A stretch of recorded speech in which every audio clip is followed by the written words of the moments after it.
आज हमारे पास जो स्रोत हैं वो भारत के जंगलों और वन्य जीवों की एक बहुत ही दिलचस्प कहानी बता रहे हैं। जी। ऐसा लग रहा है कि भारत की जो संरक्षण की कहानी है वो 3 मुख्य मोर्चों पर आगे बढ़ रही है। 3 मोर्चों पर। हाँ, एक तो पुराने गढ़ों को और मजबूत करना, हम्म। दूसरा खोई हुई प्रजातियों को वापस लाना और तीसरा भविष्य के लिए तकनीक का इस्तेमाल।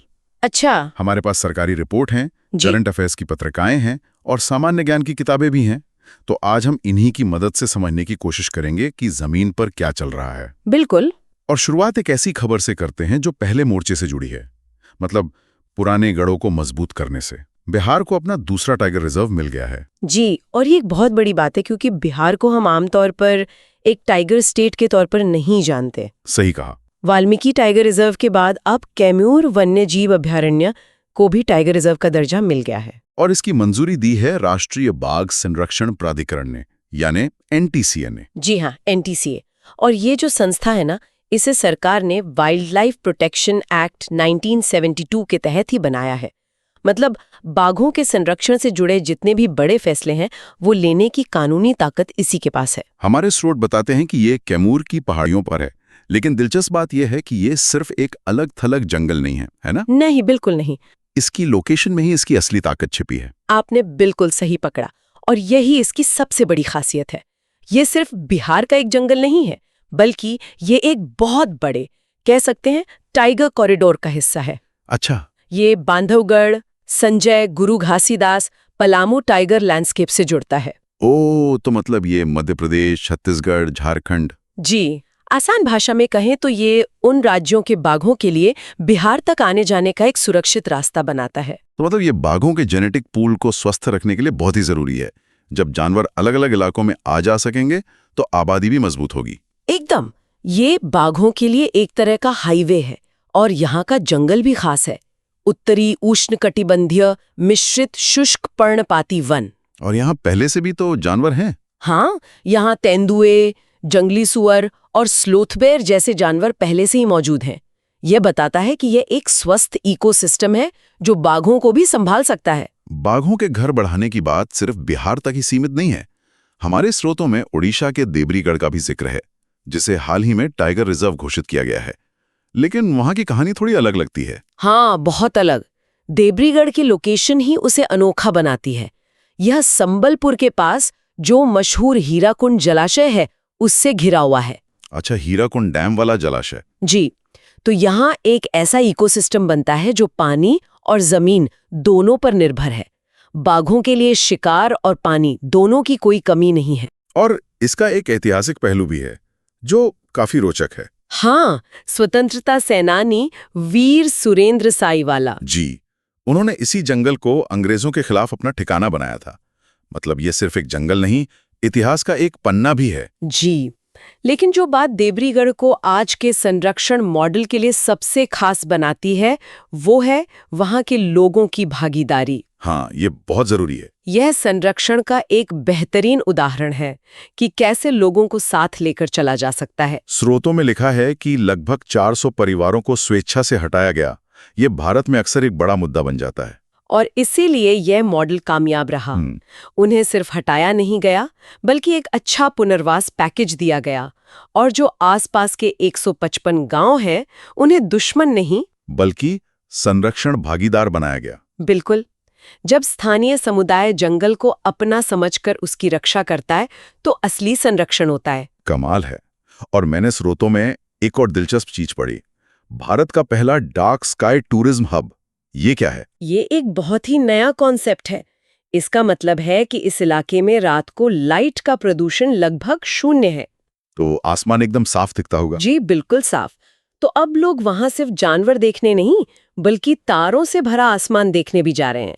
ये इको टूरिज्म का एक बिल्कुल नया रूप है।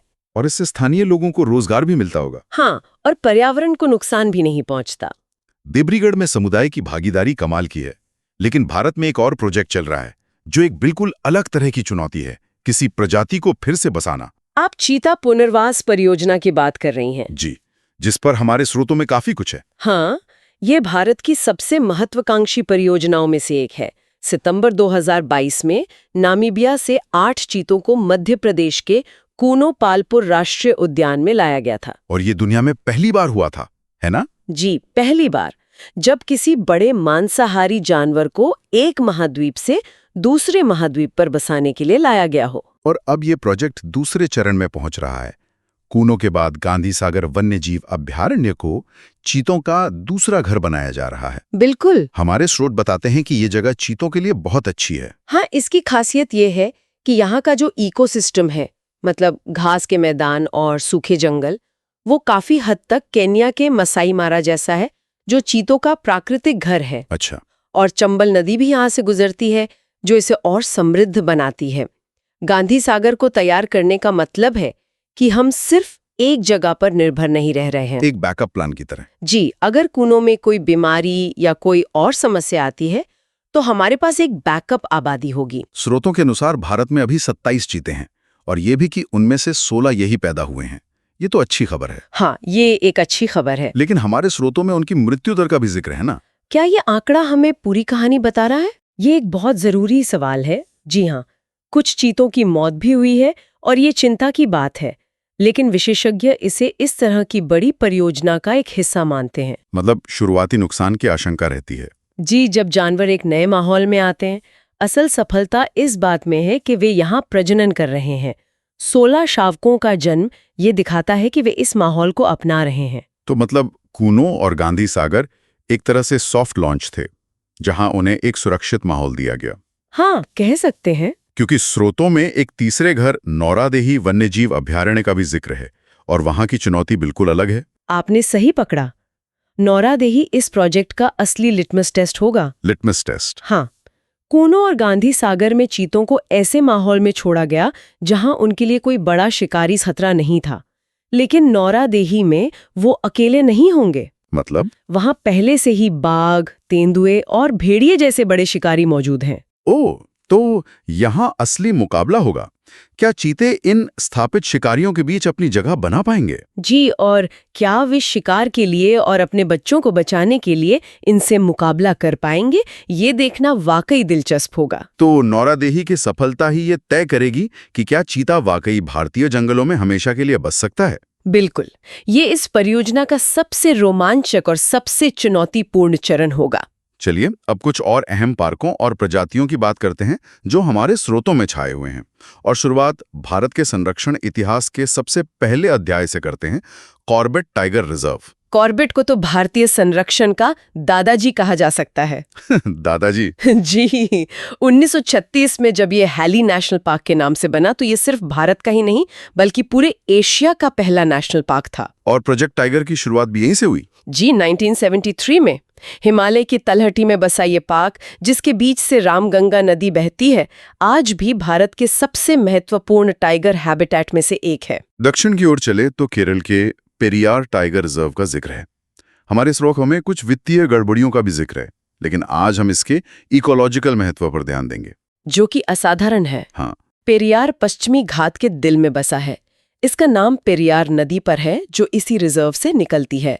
तो यह सिर्फ जानवरों का घर नहीं बल्कि पूरे इलाके के लिए पानी का एक बहुत बड़ा स्रोत है। और यहाँ की बायोडाइवर्सिटी भी काफी खास है। जी, यहाँ के घने सदाबहार जंगल, हाथी और दुर्लभ शेर पूंछ वाले मकाक और नीलगिरी तहर, ये सब इसे एक बायोडाइवर्सिटी हॉटस्पॉट बनाते हैं। अब झारखंड की बात करते हैं, जहां संरक्षण को लेकर एक अनोखी कश्मकश और एक नया प्रयोग दोनों देखने को मिल रहे हैं। हाँ, सुप्रीम कोर्ट ने सरंडा वन को वन्यजीव अभयारण्य बनाने का निर्देश दिया है। और ये एक बहुत बड़ा फैसला है। सरंडा का मतलब है 700 पहाड़ियों की भूमि। यह एशिया का सबसे बड़ा साल का जंगल है। लेकिन यहीं एक विरोधाभास भी है। जी बिल्कुल, इसी जंगल के नीचे भारत का 26% लौह अयस्क का भंडार है। तो यहाँ हमेशा से खनन और जंगल के बीच एक लड़ाई रही है। तो सुप्रीम कोर्ट का यह निर्देश संरक्षण की तरफ एक बहुत मजबूत कदम है। जी, ये फैसला इस जंगल में रहने वाली साल, वन, कछुआ जैसी गंभीर रूप से लुप्तप्राय प्रजातियों के लिए एक जीवनदान है।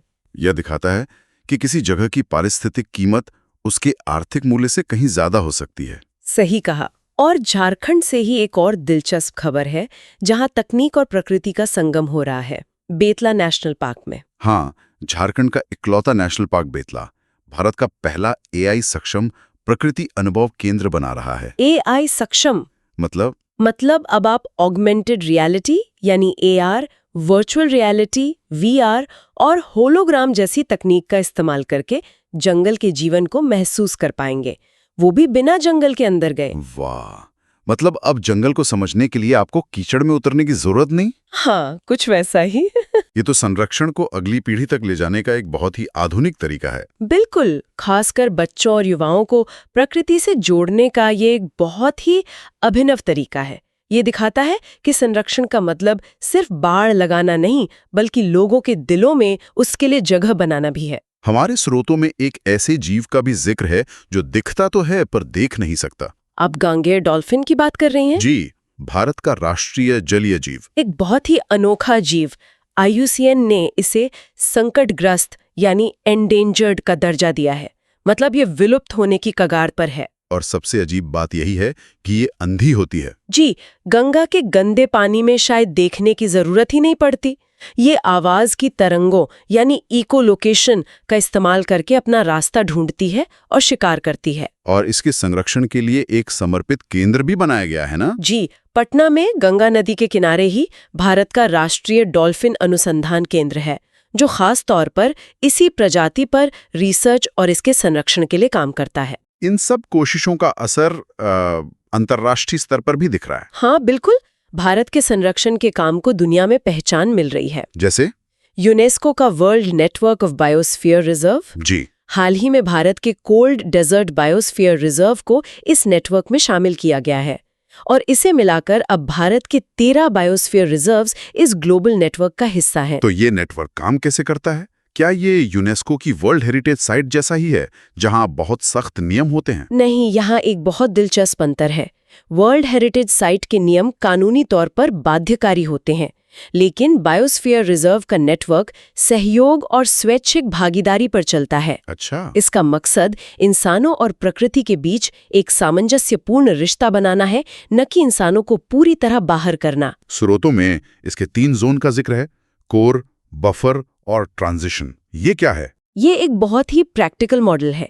कोर जोन सबसे अंदर का हिस्सा होता है, जहां कोई मानवीय गतिविधि नहीं होती, वो पूरी तरह प्रकृति के लिए होता है। ठीक है। उसके बाहर बफर जोन होता है, जहां रिसर्च, मॉनिटरिंग और टूरिज्म जैसी सीमित गतिविधियां हो सकती हैं। और सबसे बाहर? सबसे बाहरी ट्रांजिशन जोन में स्थानीय समुदाय रहते हैं और ऐसी आर्थिक गतिविधियां करते हैं जो पर्यावरण के अनुकूल हों।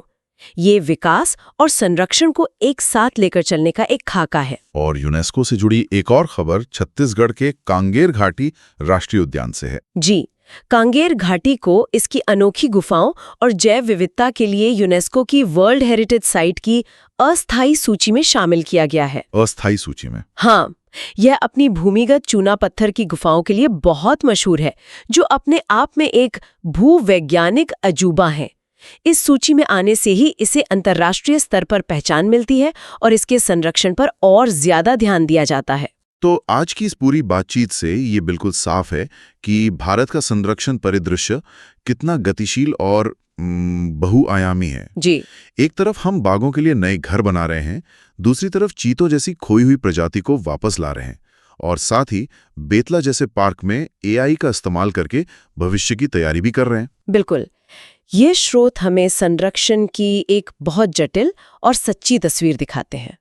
ये सिर्फ जानवरों को बचाने का काम नहीं है। नहीं, यह पूरे लैंडस्केप को मैनेज करने, स्थानीय समुदायों को भागीदार बनाने और सरंडा जैसे मामलों में खनन जैसी आर्थिक जरूरतों के साथ संतुलन बनाने की एक लगातार चलने वाली प्रक्रिया है। ये एक ऐसा संतुलन है जिसे बनाना शायद सबसे मुश्किल काम है। सही कहा। और श्रोताओं के लिए एक सवाल यहीं से उठता है, जिसका जवाब हमारे स्रोत नहीं देते, लेकिन सवाल जरूर खड़ा करते हैं। क्या? कि किसी क्षेत्र के आर्थिक मूल्य, जैसे सरंडा का लौह अयस्क, और उसके अमूल्य पारिस्थितिक महत्व के बीच लंबे समय तक चलने वाला संतुलन कैसे बनाया जाए?